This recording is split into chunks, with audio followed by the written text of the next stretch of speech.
kan karena kalau di Indonesia itu nasab itu nggak ada nilai jualnya. Di luar itu ada nilai jual. Karena kesadaran tauhid itu. Historinya, kesadaran tauhid memang nggak boleh dijual. Itu kan zaman penjajahan. Sebenarnya bisa dijual, meskipun orang nggak mau. Sangat menjual di dunia ini. Sing iso ngeklaim Nabi Adam sampai Nabi Idris apa deh rawang Indonesia. Tapi kan dia nggak tahu. Iya, nggak bisa dijual. Nasab itu menentukan nasib, Mas. Tapi orang Jawa dia Melayu di zaman penjajahan malah Melayu, gak gelem nih. Dong sunggurat Melayu mah ketok nasabe, cidok ke Londo jadi. Malah di era sekarang ini aplikasi untuk nasab itu tersedia. Siapa yang mau membangun silsilah keluarga itu juga sekarang tersedia, tinggal kita mau pakai seperti apa. Ini secara iya, karena orang Barat memang membangun itu.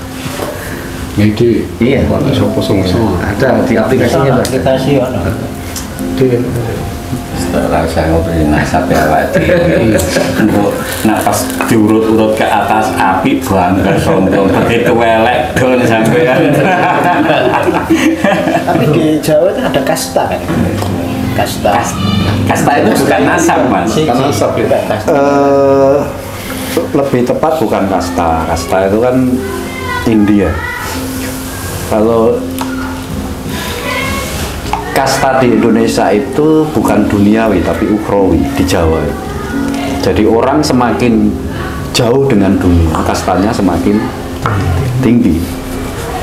Brahmana Gitu loh. Jadi pernah saya sampaikan di ajaran Jawa itu orang yang paling tinggi derajatnya adalah Brahmana, begawan, resi. Jadi orang yang sudah lepas dari urusan dunia. Terus yang berikutnya adalah sudah berurusan dengan dunia dan bahkan wajib mengurus dunia, tapi tidak boleh memiliki kekayaan, tidak boleh memiliki dunia. Kesatria.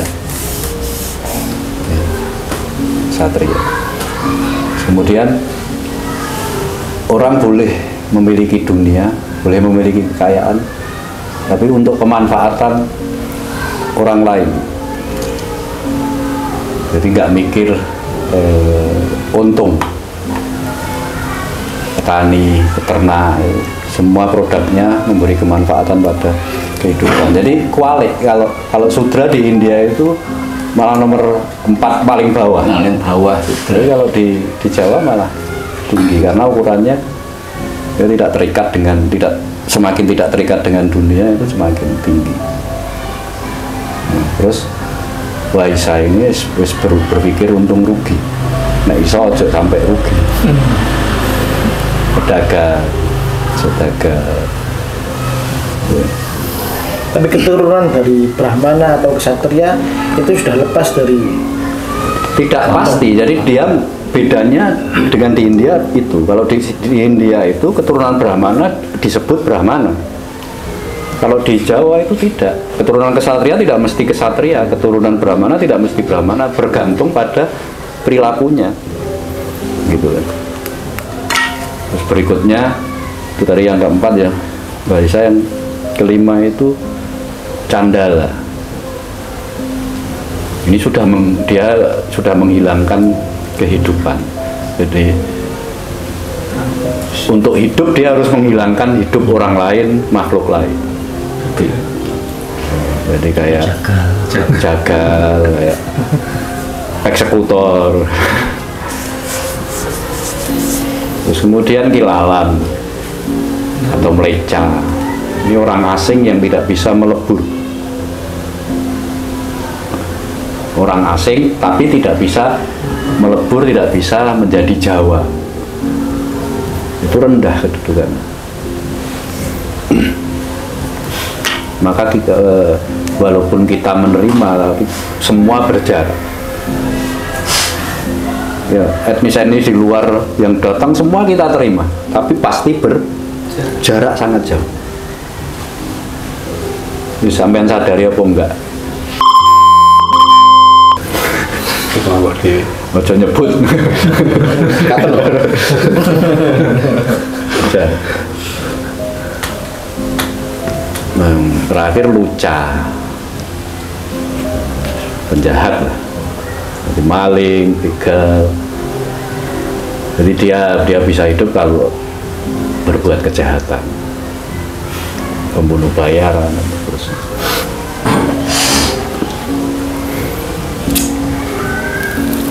Kepala keamanan masuk Semakin dekat dengan dunia itu semakin rendah. Kepala. Pala mah. cuma Diringkus. Iku sing nemokne perkara kepala keamanan Mas. Tingkatnya Pak Harto ya. Ciduk nih kok. Membagikan pilihan. Itu rahasianya kenapa baru Mbah Ampel dulu bisa berdakwah secara masif. Islam berkembang secara masif karena Mbah Ampel bukan kilalan. Mbah Ampel itu kan putune Ratu Tapasi, Singosari, jadi orang sendiri. Tapi sebelum itu saya Maulana SK, saya Maghribi. Maulana Maghribi, saya puluhan tahun berdasarkan banyak catatan hanya 1000 keluarga di pantai utara yang Islam. Tapi di era Mbah Ampel masif seluruh Jawa jutaan. Jadi kalau para habaib itu mempelajari ini, ya mestinya tidak akan terjadi seperti yang kekhawatiran sampean tadi. Ini terjadi kan karena nggak melebur, bahkan mengharamkan. Jadi orang Indonesia akhirnya terus menganggap mereka kilalan. Yang kacau itu justru ada fatwa mengharamkan ketika perempuan keturunannya menikah dengan pribumi, ini kan rada kacau itu. Padahal zaman era Wali Songo semua melebur menikah dengan orang pribumi semua, keturunan-keturunan. Dan itu sudah teruji, andaikan Mbah Ampel dan Wali Songo yang lain tetap memakai nama seperti leluhurnya, saya siapa juga akan dianggap kilalan. Jadi ketika menggunakan nama, julukan tempat, lokasi seperti Ki Ageng itu kan, Sonan itu kan kayak Ki Ageng. Sunan Ampel, Sunan Giri, Sunan yang bertempat di Giri, bertempat di Ampel, Sunan Muria, Ki Ageng Banyu Biru itu ya, Ki Ageng yang bertempat di Banyu Biru. Sunan Prawoto, nah aku Suwirarono, kewelingan aja udah Prawoto, cilian tutak yang rono. Golek lah dia.